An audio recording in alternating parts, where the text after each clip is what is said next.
saya minta Asvin untuk menjelaskan kepada kita apa yang seharusnya kita lakukan di tengah situasi pemerintah yang terus mengupayakan untuk mempercepat revisi Undang-Undang Cipta Kerja ini.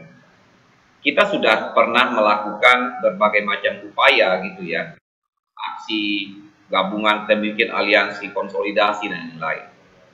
Saya rasa itu kemarin cukup besar ya, aksi penolakan dan spektrumnya juga sangat luas gitu. Tapi bagaimanapun juga ternyata itu belum mampu untuk memaksa negara untuk menghentikan upaya itu.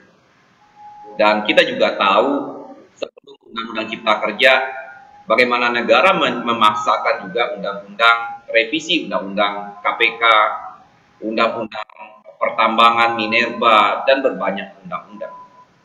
Nah, menurut Asvin, apa langkah yang seharusnya kita lakukan untuk bisa lebih efektif untuk melawan berbagai macam kebijakan negara yang selama ini merugikan kepentingan baik itu buruh, petani, masyarakat miskin perkotaan, kelompok perempuan, dan yang lain-lain. Nah, apa yang usulan atau pandangan Asvin belajar dari apa kelemahan kita kemarin dan apa yang bisa kita lakukan ke depan?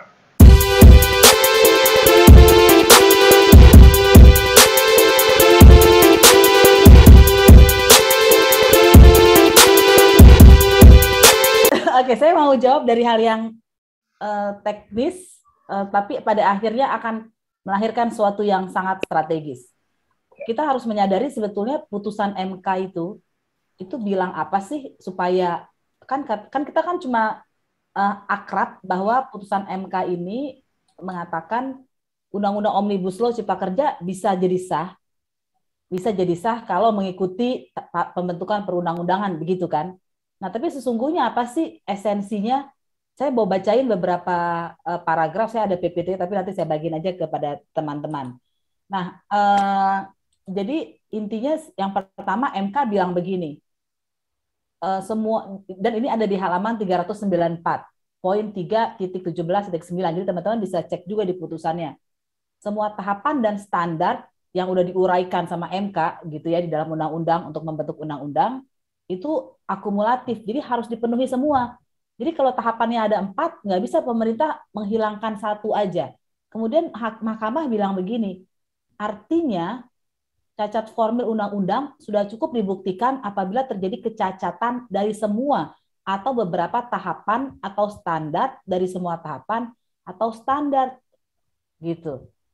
Nah, kemudian dia bilang lagi, dengan demikian apabila Undang-Undang Omnibus Law Cipta Kerja ini, Undang-Undang 11/2020, dimaksudkan sebagai pembentukan undang-undang baru, maka format dan sistematika pembentukannya harus disesuaikan dengan format pembentukan undang-undang baru yang ada di mana? Di dalam lampiran kedua Undang-Undang Pembentukan Perundang-undangan atau 12/2011. Kemudian di halaman 401 di poin pertimbangan 3.18.1.7 dikatakan bahwa pengujian formil itu harus didasarkan pada undang-undang yang mengatur tata cara pembentukan perundang-undangan, yaitu tadi Undang-Undang 12/2005. Nah, kemudian dia termasuk di dalamnya tentang penyusunan undang-undang gitu.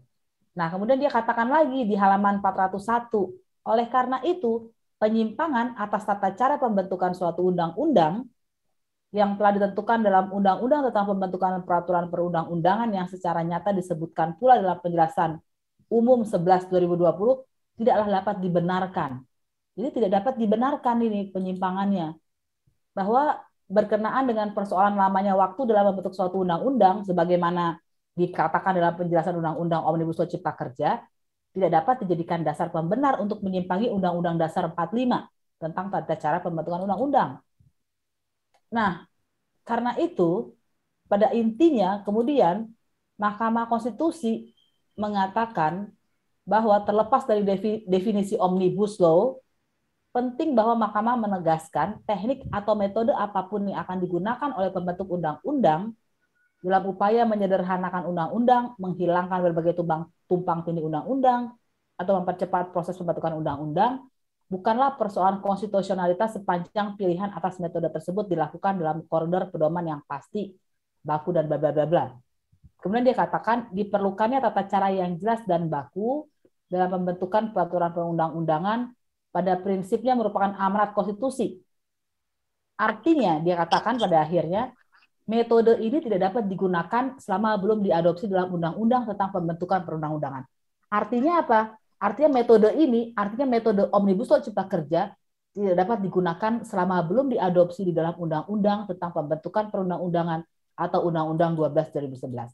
Yang mau saya katakan, selama Undang-Undang 12 2011 tentang pembentukan perundang-undangan tidak direvisi dan memasukkan tentang Omnibus Law Cipta Kerja sebagai metode membentuk undang-undang atau menyederhanakan undang-undang atau menghilangkan undang-undang, maka undang-undang Omnibus Law Cipta Kerja tidak akan pernah sah. Gitu. Jadi si pemerintah dan DPR itu tidak cukup mengikuti tahapan-tahapan pembentukan undang-undang, ada naskah akademis, ngundang teman-teman buruh, ngundang teman-teman akademisi, ngundang teman-teman jurnalis, masyarakat adat, nggak cukup. Dia harus ubah dulu Undang-Undang 12 2011. Apakah itu mungkin mereka lakukan dalam 2 tahun secara di atas kertas? Nggak mungkin. Kecuali kalau dia mau melakukan pelanggaran lagi. Jadi itu satu poin. Selama Undang-Undang 12 2011 tidak diubah, selama-lamanya Undang-Undang Omnibus Law Cipta Kerja akan selalu cacat secara formil menurut konstitusi. Nah, karena itu apa yang harus kita lakukan? Kita harus menjegal ketika ada perubahan terhadap Undang-Undang 12 2011 itu. Itu yang pertama, kita harus mantau ada nggak agenda untuk mengubah itu.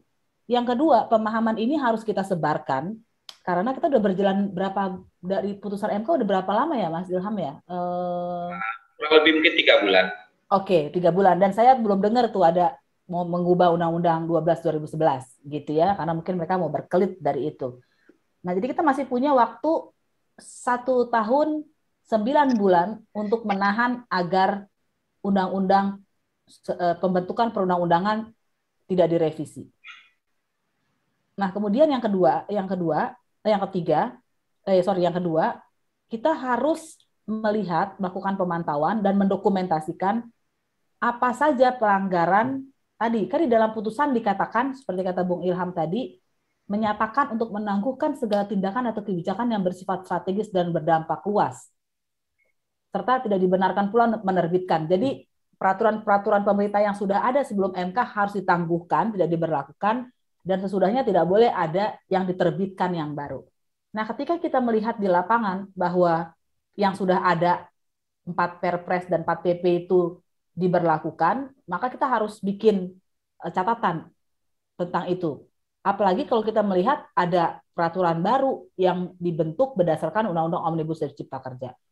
Catatan itu kemudian kita apakan? Menurut saya, catatan itu kita bawa beramai-ramai ke DPR, karena menurut Undang-Undang Dasar 45, cara kita menjatuhkan pemerintah hanya melalui DPR. Kenapa perlu menjatuhkan pemerintah? Karena dia melanggar konstitusi. Sesederhana itu. Iya kan? Gitu. Dan itu adalah jalur yang konstitusional. Karena kita nggak lewat jalanan. Undang-Undang Dasar, nanti kalau nggak percaya, nanti di pasal berikutnya akan saya bacakan pasalnya. Untuk menjatuhkan pemerintah yang melanggar konstitusi itu melalui DPR. Jadi ke DPR lah kita minta. Kalau DPR nggak mau, berarti DPR melanggar konstitusi. Sampai di situ nanti kita diskusi lagi. Tapi menurut saya, penting untuk menunjukkan kepada rakyat bahwa apakah, ini kan ujian untuk partai politik, apakah partai politik akan mendiamkan pelanggaran konstitusi dan akan ikut melanggar konstitusi atau tidak. Kalau dia tidak mendengarkan kita, maka dia ikut melanggar konstitusi.